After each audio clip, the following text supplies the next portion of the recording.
Imagine this scene, April 2024. A powerful earthquake has just rocked eastern Taiwan, centering on Hualien. As the island grapples with the aftermath, the area's most influential legislator, Fu Kunqi, makes a startling choice. He isn't coordinating relief efforts on the ground. Instead, he's leading a delegation of fellow lawmakers onto a plane bound for Beijing, where they're personally met by one of the highest-ranking officials in the Chinese Communist Party. For a public already on edge about a series of controversial new laws being pushed through the legislature, this image was the tipping point. The optics of politicians meeting with top figures in Beijing while their own constituents were sifting through rubble ignited a political firestorm. That firestorm has now escalated into something unprecedented in Taiwan's history. It's not a typical election. It's a massive citizen-led campaign dubbed the Great Recall, aimed at firing 24 lawmakers in a single day. This isn't just about one controversial trip anymore. It's become a nationwide reckoning, a moment that could completely upend the balance of power and redefine the island's political future. Okay, so that opening, it really paints a picture, doesn't it? What we're looking at in Taiwan, it's more than just standard political drama. It feels like a real-time test of democracy under pressure. And the effects, well, they could reach far beyond Taiwan itself. We're diving into this great recall. Absolutely. And to really get it, you have to see how the local politics, the internal dynamics are completely tangled up with these bigger geopolitical pressures. Right. We'll look at, the power of these grassroots movements that have sprung up, the constitutional tightrope Taiwan seems to be walking, and how all this internal stuff is watched, interpreted, and honestly leveraged internationally, especially with China. It's a complex picture. It really is. It shows how democracy can be, well, resilient, but also really challenged. So let's start with that spark. That trip by legislator Fu Kunqi, April 2024. His area, Hualien, is hit by an earthquake and he goes to Beijing. Yes. And it wasn't just the trip itself, though. That was huge. It landed right when people were already uneasy about these new laws the legislature was pushing. Controversial stuff. How fast did things blow up after that? Oh, incredibly fast. That public anger, it just snowballed. It went from outrage over one trip to this massive citizen-driven campaign, the Great Recall. And the scale is just staggering, targeting 24 lawmakers for recall votes on July 26, 2025. Exactly. 24. That number alone tells you this isn't just a small fringe movement, it's nationwide. It signals some really deep public dissatisfaction. Unprecedented in Taiwan's history, truly. And part of what makes this possible is Taiwan's recall system itself, right? It seems, well, pretty open to voters. It is. The mechanism allows voters to remove elected officials. And the bar to start, it's surprisingly low. How low are we talking? To kick off a recall petition, you only need signatures from 1% of the voters in that district. Just 1%. 1%, wow. Yeah. Then to actually get it to a recall vote, the second phase needs 10% support. That low threshold, 1%, it sounds very democratic, empowering even. But does it also make the system vulnerable? Like, could it be used as a political weapon too easily? That's the million-dollar question, isn't it? It absolutely empowers citizens. You see discontent turn into action very quickly, but you're right. That low bar means it can be weaponized. Political opponents can use it to destabilize, to fight partisan battles, and we're seeing that play out. And this whole recall push, it makes more sense when you look at the political setup right now. It flows directly from the last election results. The 2024 election. Exactly. Taiwan ended up with a divided government. The DPP, the Democratic Progressive Party, they kept the presidency, that's Lai Ching-te, but the opposition, mainly the KMT, the Kuomintang, and the TPP, the Taiwan People's Party, they won a majority in the parliament, the legislative yuan. Divided government. That almost always means friction. Predictably, yes. Serious legislative gridlock. Lots of controversy. The opposition majority gets accused by the ruling party and its supporters of just blocking everything. And there have been big budget issues. Freezes, cuts. Significant ones. There was a freeze of around, NTD 207.5 billion. That's almost 5 billion pounds sterling. It hit things like a huge subsidy for the state power company, Taiwan Power, and reports of a 3% cut to defense spending for 2025. Defense spending cuts, given the context. Yeah. That's touchy. Extremely touchy. And beyond the budget fights, there's been this threat of a constitutional crisis looming.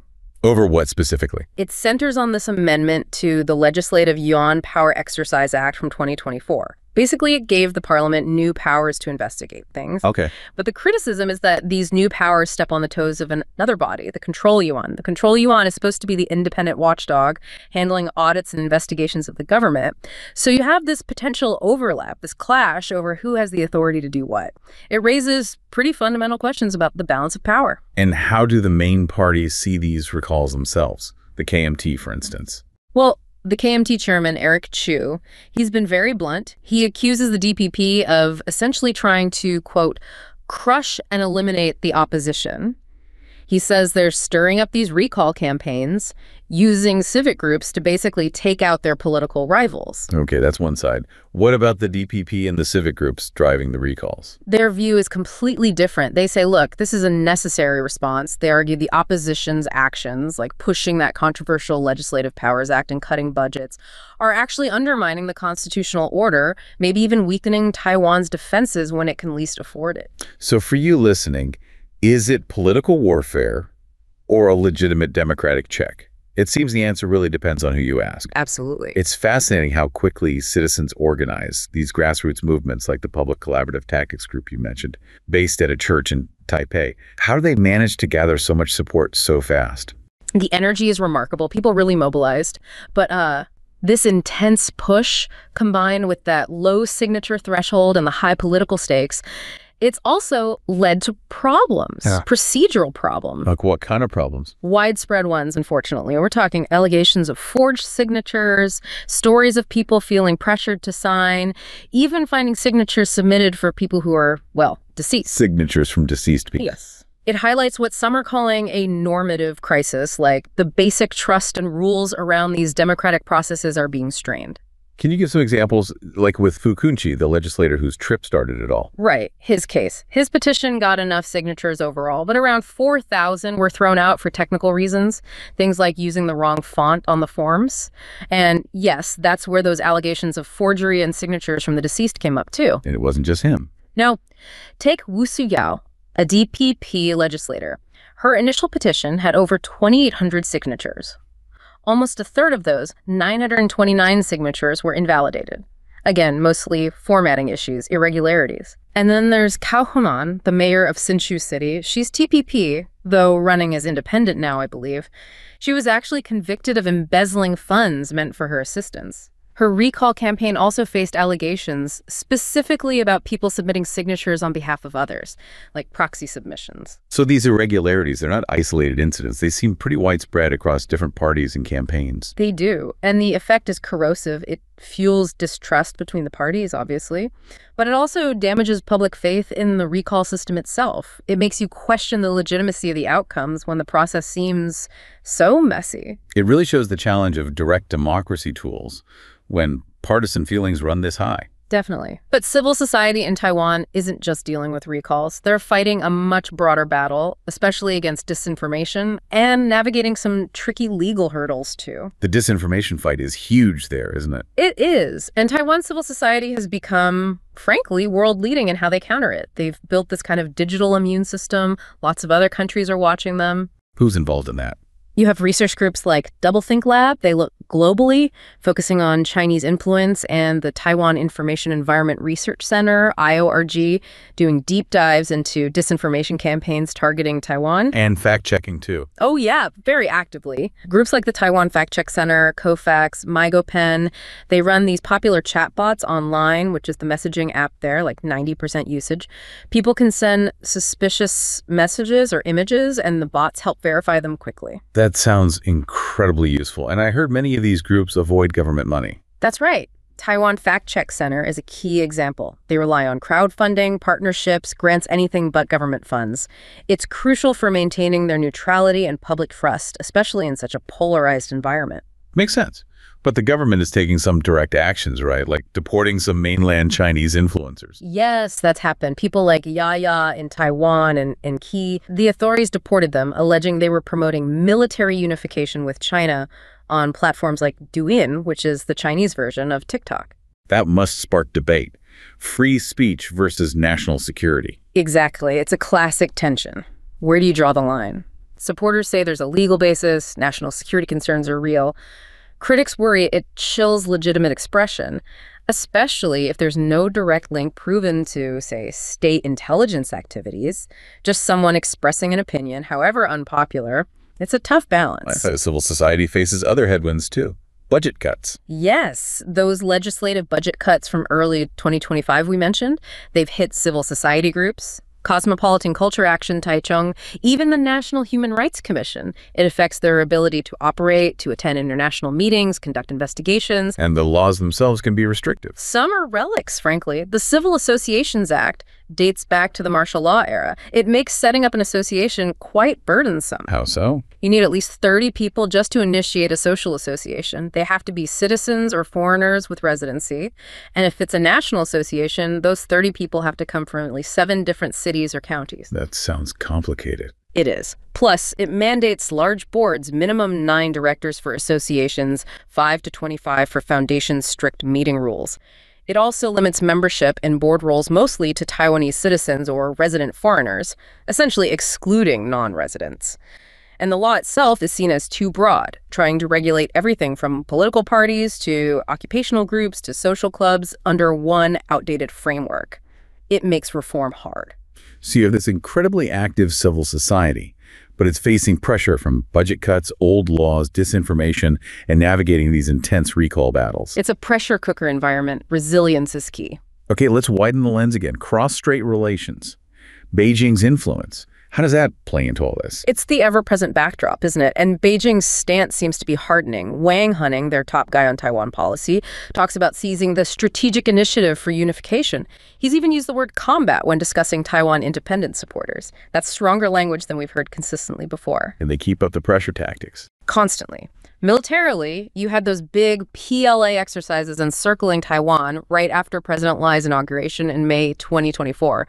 They're also making maritime patrols around Taiwan's offshore islands like Kinmen much more routine.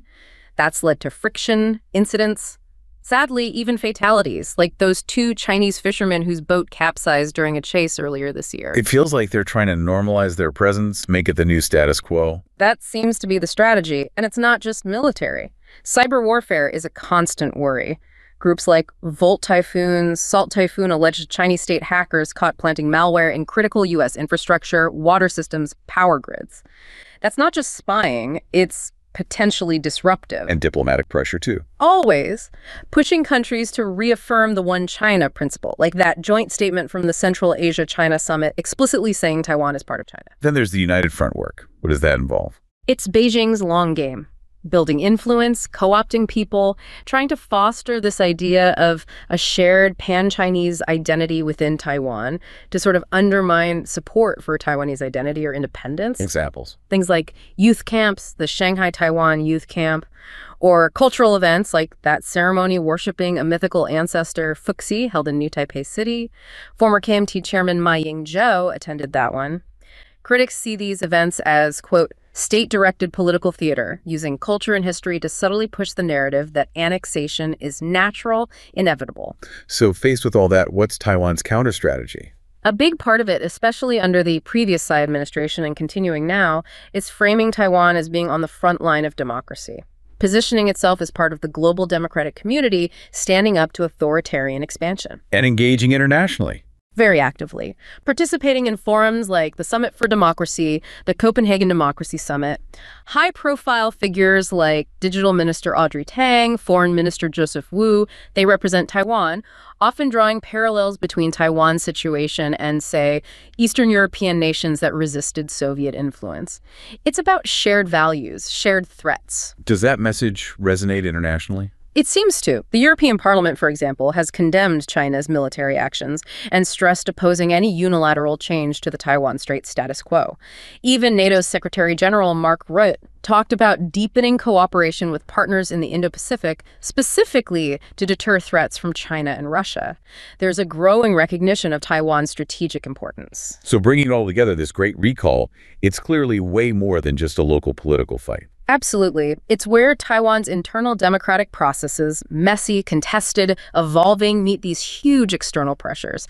It's a live demonstration of how local politics, citizen action, constitutional design, it all collides. And these internal struggles, the recall chaos, the legislative battles, they become part of that bigger story, that narrative about Taiwan's future, right? Exactly. It's not just about who holds power inside Taiwan, but how that power is used, how it's challenged, how legitimate the process feels, all while standing right at this major geopolitical fault line. It really shows a society grappling with its identity, its political system, its place in the world, all at once.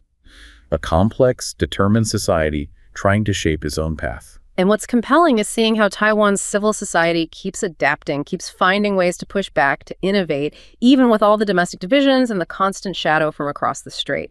It's a testament to that democratic spirit, constantly being tested, but finding ways to endure and evolve.